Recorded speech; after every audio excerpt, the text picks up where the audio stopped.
Welcome to the Patriotic Pulpit. One of the areas that I like to explore is the founding of our nation, and specifically the fact that our founders referred to this as a Christian nation. Now, that has confused many people today. As a matter of fact, modern people, modern reporters, and most of the people seemingly in the Democratic Party are vastly confused on the topic of what it means to be a Christian nation. So I want to listen to this reporter.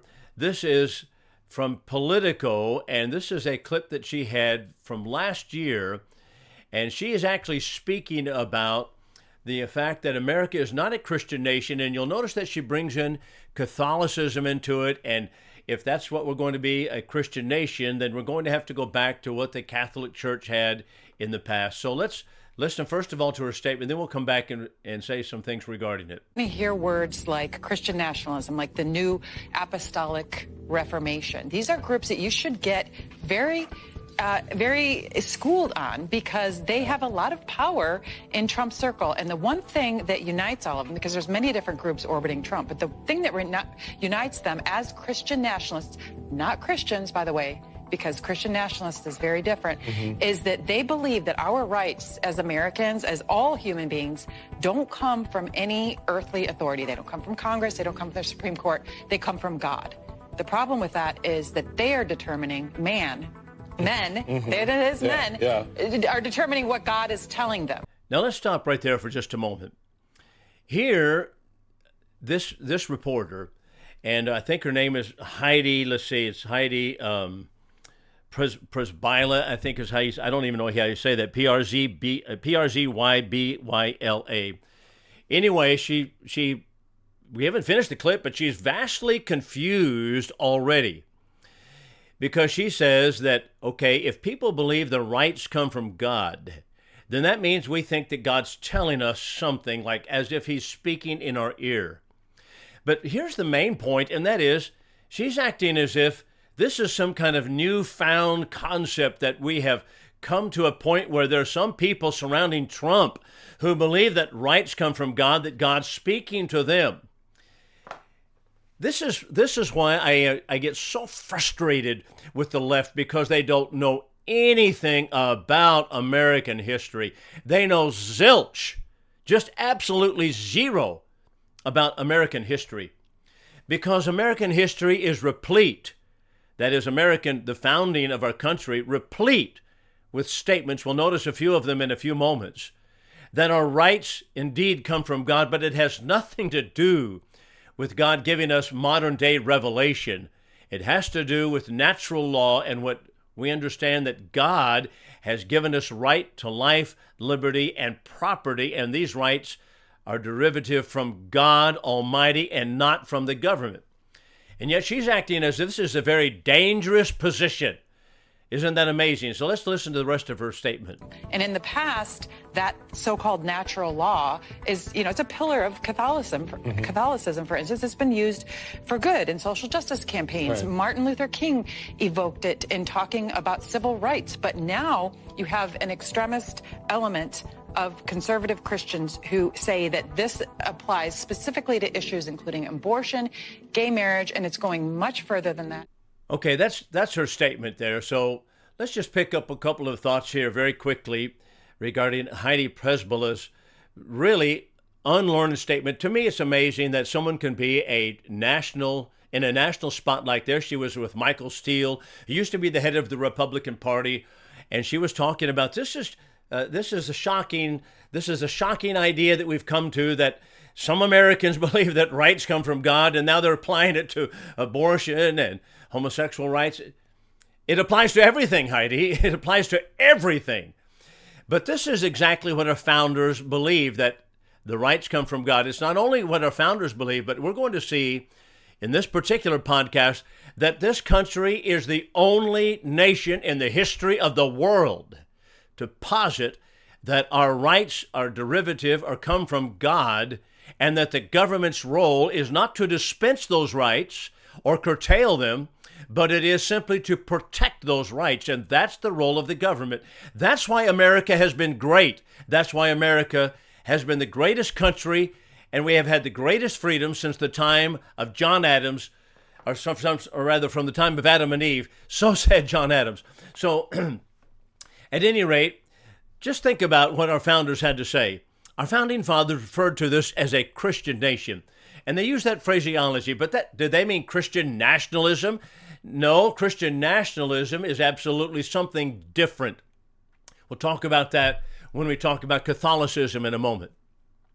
For example, John Jay, one of the authors of the Federalist Papers, and he was a Supreme Court justice, he pointed out that the government or the founders did not intend that this to be understood in the sense that an official church had been established, or that a theocracy was in place, or that Christian nationalism was in place, but rather the principles upon which our republic rests were Christian in origin. John Jay made that exceedingly clear in a couple of his statements. In many of his writings, actually, he's one of the writers of the Federalist Papers, as I pointed out. Benjamin Morris, a second-generation American, surveying the mass of material on this topic, summarized, Christianity is the principal and all-pervading element, the deepest and most solid foundation of all of our civil institution. It is the religion of the people, the national religion, but we have neither an established church or an established religion. Now, what Heidi Prisbilla confuses is exactly what Benjamin Morris and John Jay tried to ward her off of, and that is to say that Christianity is the religion of the people and the all-pervading principle of American government is far different than saying it is a national religion or as we have an established church or an established religion. That is absolutely not the case. And so many people are confused needlessly on this point. So some of the founders even referred to this as a Christian republic. This is why they adorned public buildings with biblical symbols like Moses crossing the Red Sea or Moses holding tablets of stone carved on the building of the Supreme Court. One of the formative laws of the United States, of course, is the Declaration of Independence. And it reads more like a theological statement than it does a political statement. And that, of course, shocks the secularist of today. It's almost as if Heidi Prisbilla didn't even understand what the Declaration actually said. Our republic posited that rights come from God, not because the founders believed that God was giving modern-day revelation, as the Roman Catholic Church believed. They fled Catholicism, by the way. They fled it. They fled Catholicism. That's how the Massachusetts Bay Colony was established, to flee Catholicism. But they still wanted to found a Christian nation that is based upon Christian principles. So a republic posited that rights come from God. The single role of government is to protect what God gave me, inclusive of life, liberty, and the pursuit of happiness, or property as is put in the Constitution. The republic itself is an outgrowth, we could say, of Christian principles. Roger Sherman from Connecticut, one of the most influential of founders, having signed not only the Declaration of Independence, but Articles of Confederation, as well as the Constitution, he wrote in 1790, quote, his faith in the new republic was largely because he felt it was founded on Christianity as he understood it. End of quote. They understood perfectly well what they were saying, but modern-day columnists and Democrats and apparently the Michael Steeles of the world don't have a clue as to what they were talking about. They have no idea about the philosophy of American government. Joseph Story, a jurist who served on the Supreme Court during the founding era and wrote the first lengthy commentaries on the Constitution, commented this way, quote, probably at the time of the adoption of the Constitution, the general, if not the universal sentiment was that Christianity ought to receive encouragement from the state, so far as it was not incompatible with the private rights of conscience and the freedom of religious worship. An attempt to level all religions, that would mean, okay, Islam, Christianity, Buddhism, atheism, all those are on equal footing. An attempt to level all religions, to make it a matter of state policy, to hold all in utter indifference, would have created universal disapprobation, if not universal indignation. End of quote. The Supreme Court, in numerous cases has referred to this as a Christian nation. Would that the liberals, including those in the Republican Party, I suppose Michael Steele, I don't know, I guess he's still a Republican, I wish they would just learn a little bit about the founding. If you go back and read the founders and the founding of our nation, even read the Declaration of Independence, you don't get this stuff that they're putting out about Christian nationalism. They're trying to scare you off of the idea that God has rights for men and the government is to protect those rights. So the Supreme Court referred to this as a Christian nation. 1892, the Church of the Holy Trinity versus the United States, and the court packed its decision with a litany of precedents from American history to establish, quote, this is a religious people, this is a Christian nation, end of quote. So the roots of America are Christian indeed. Now let's turn attention to how Heidi Presbala gets confused, as well as so many people, even preachers. Well, I'm going to read from a preacher, a conservative preacher, and there are several of them we could read from, but I'm going to read from a conservative preacher who has complete confusion on these particular points. So, number one, many misguided people, including lawyers, professors, tell us this is not a Christian nation, that this concept is actually means that the United States would be a theocracy, such as found in the Old Testament, or in Catholicism, where the state is officially controlled by the church, or where there's a joining together of an organized church and state apparatus. Nothing could be further from the truth. Our founders did not want the state to be controlled by the church. They did not want the church to be joined to the state. They did not create a theocracy, an Old Testament theocracy. Catholicism participates in joining the state and the church together as one entity.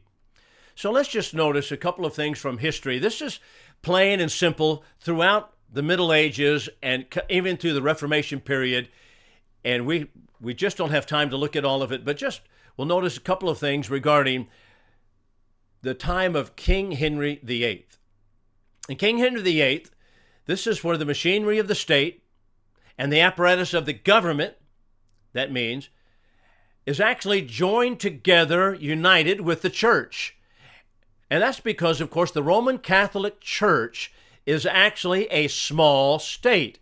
It's the smallest country in the world. It is a political entity. It is not simply a church. So the functions of government were controlled by the apparatus of the official church in the days of King Henry VIII in England. For example, the official church taxes were collected supporting the church. The church was not supported by free will offerings. Everybody, by paying their taxes, supported the Roman Catholic Church as King Henry took the throne at the beginning of the 16th century. The entire court system, the system of jurisprudence, was in the hands of the official church or controlled by it.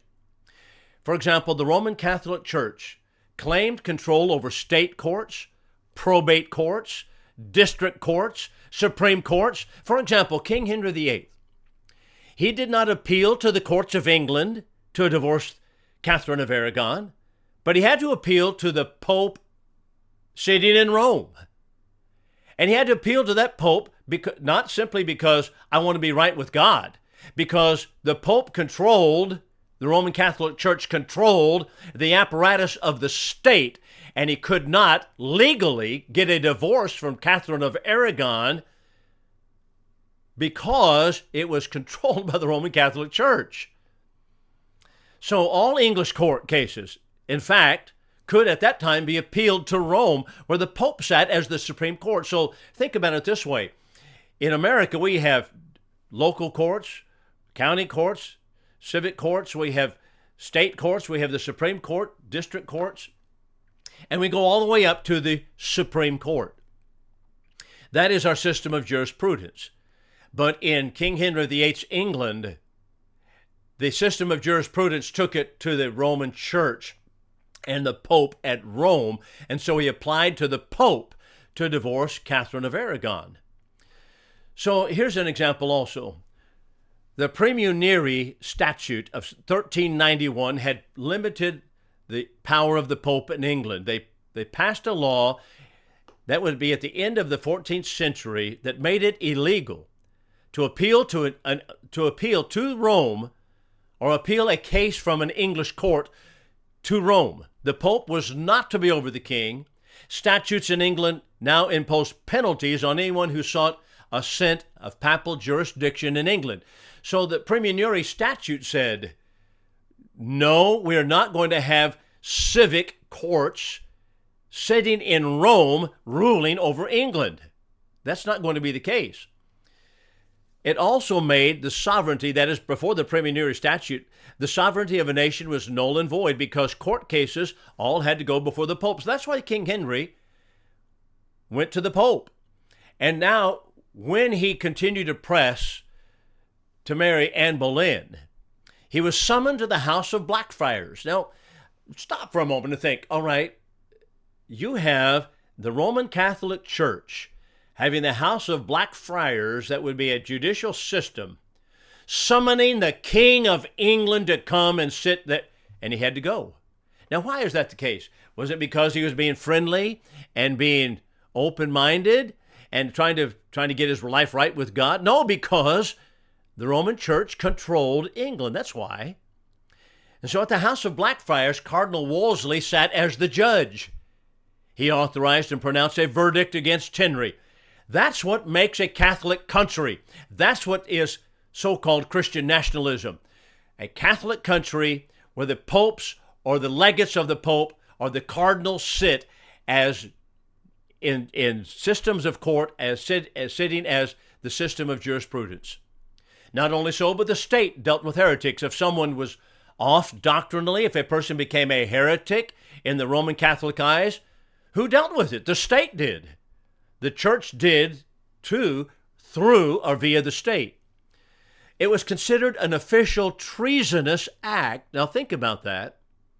Treason against the government of England to hold a false doctrine. So if you held, for example, doctrines of Protestantism when King Henry VIII took the throne, then you were treasonous not only to the Roman Catholic Church, you were treasonous to the state of England. And so they had dual allegiance. Henry realized finally that, and properly so, that the people were swearing oaths to support their king, and they were swearing an oath to support the Pope. So it was not simply a religious teaching. Parliament finally enacted what was called the Act for the King's Succession, in which everybody must recognize the validity of Henry's marriage to Anne Boleyn. And so they said, one cannot swear allegiance to any foreign authority. Now let me stop here. Is a Christian swearing allegiance to a foreign political authority when we swear allegiance to God Almighty? No, absolutely not. God does not have a political kingdom. My kingdom is not of this world. But the Roman Catholic Church is of this world, and so therefore they had a dual allegiance. The Pope was head of the church and the head of the state. King Henry made the Church of England, in which he made individuals swear that the king now would be the head of the church. So that's Christian nationalism. So we need not be confused about what it's all about. So let's go back to the initial question. Which way are we going to go, America? Shocking as it may be, there are many Christians who are completely uninformed as to the real basis of our freedoms. Being completely oblivious to the profound principles upon which our nation was founded, they easily fall prey to the liberal lies of the left. For example, one Texas preacher, I just read this on Facebook about a week ago. He posted an Occupy Democrat post. He ought to have there's a red flag there. Post which reads, now here's the statement. Quote, Hitler didn't start with camps. He started with make Germany great again, banning books, targeting the press, blaming immigrants, creating enemies from neighbors, defunding the arts, stoking fear of outsiders, demonizing educators. Sound familiar, or should I type louder? End of quote.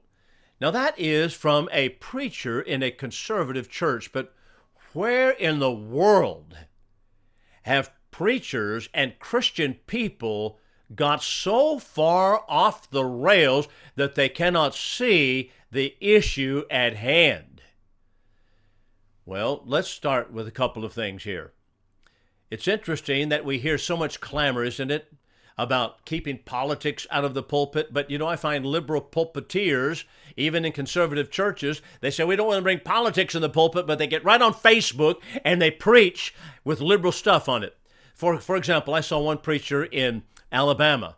He roundly criticizes conservatives for bringing freedom principles to the pulpit because he says we are citizens of heaven and not of this world. And yet he goes to Facebook and he posts material from the platform, the communistic Black Lives Matter material. I thought, he meets himself coming and going, the legs of the lame are not equal. But secondly, this post that we just read is so sophomoric and foolish in its reasoning. For example, every national leader wishes to make their own country great. Isn't that true? Doesn't every leader of any nation want to make their own nation and look out for the welfare of their own nation first and foremost? Every national leader puts their nation first. Therefore, every national leader is Hitlerian. That's just stupidity gone to seed. Is it Hitlerian to support one's own country as opposed to other nations? How about the statement he said, well, blaming immigrants? Every nation in the world has immigration laws to be enforced, and America has been the laxest one to enforce them. Therefore, is it the case that every country in the world that has immigration laws that should be enforced is, in some sense, Hitlerian? I don't know, ladies and gentlemen. I don't know. I just think, well, we have lost our marbles. We cannot even think our way out of a wet paper sack sometime. It's depressing. But here's the main point, and this is the most important point that I want to make regarding that post. And then I want to talk about a couple of things added to it. To align our current president, that's what that post was trying to do, Donald Trump, with Hitler, ignores the foundational principle upon which America was founded. There are only two types of government in the world. One, those which believe our rights are given to us by government, such as we heard as we opened this podcast with Heidi speaking about that, Miss Heidi from Politico, rights given to us by government. Or number two, rights come from God. And America is the only nation, to my knowledge, in the history of the world that anchors our rights in a creator. And it's not because, as Heidi Prisbilla was saying, we think God's talking to us. He speaks to us through his word, his Bible. But because of natural law, that is, principles are embedded in us that tell us that rights come from God. The role of government, therefore, spelled out clearly in our first covenant as a nation, the Declaration of Independence, was to protect these rights. This belief forms the basis of limited government, the key principle of the American system, where the power of the state is constrained by the fundamental liberties of individuals. Yes, the very mainspring of government, that is the source of our rights, is the key question.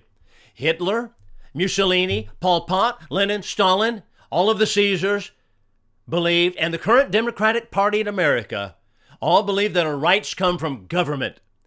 And what government gives, the government can take away. On the other hand, though one may not agree with everything President Trump does, I certainly do not, he believes with the founders that our rights come from God, and the government is to protect those God-given rights. That's the key element. And to have blog posts that talk about immigrants and defunding the arts and blah, blah, blah, blah, that just so much smoke that doesn't even touch the main issue at hand. Now, just before we conclude, I want you to notice this is from the United Nations. In the United Nations, what do you think they land on the source of our rights? Now, the Democratic Party is completely on board with supporting and strengthening the United Nations. So the Democratic Party's right here. Where do you think they stand? You bet they're with the United Nations. So let's listen to a couple of things here. We've heard regarding the Declaration of Independence, and Article 1 of the Constitution is Congress shall make no law respecting an establishment of religion. That is, Congress, government, stay out. Here's the UN International Bill of Rights.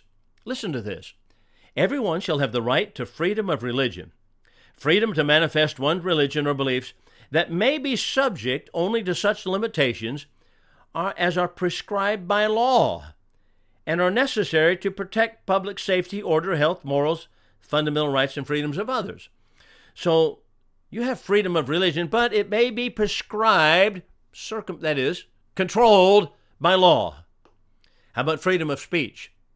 How does our Constitution read? Congress shall make no law abridging the freedom of speech or of the press. Here's the United Nations. Everyone shall have the right to hold opinions without interference. Sounds good so far. Everyone shall have the right to freedom of expression. Oh, that's wonderful. The exercise of rights, however, may therefore be subject to certain restrictions, but these shall be only such as are provided by law. Law from the United Nations gives you the right to speak, and therefore they believe they have the right to circumscribe or control what you say. How about freedom of assembly? Constitution, Congress shall make no law. You're familiar with that. But the United Nations says the right of peaceable assembly shall be recognized. No restrictions, however, may be placed on the exercise of this right other than those imposed in conformity with the law. How do you like that? How about right to bear arms? Defend ourselves, defend our life, liberty, and property. Declaration of Independence, or I should say the Constitution, the Second Amendment points it out clearly. Where do you think that is? What do you think they say in the United Nations? That's right, nothing. Nothing. They don't believe you have a right to protect your own life, liberty, and property. No, they don't believe that. You see, there's a big difference of government systems, and that's the issue of the day, whether our rights come from God or whether our rights come from government.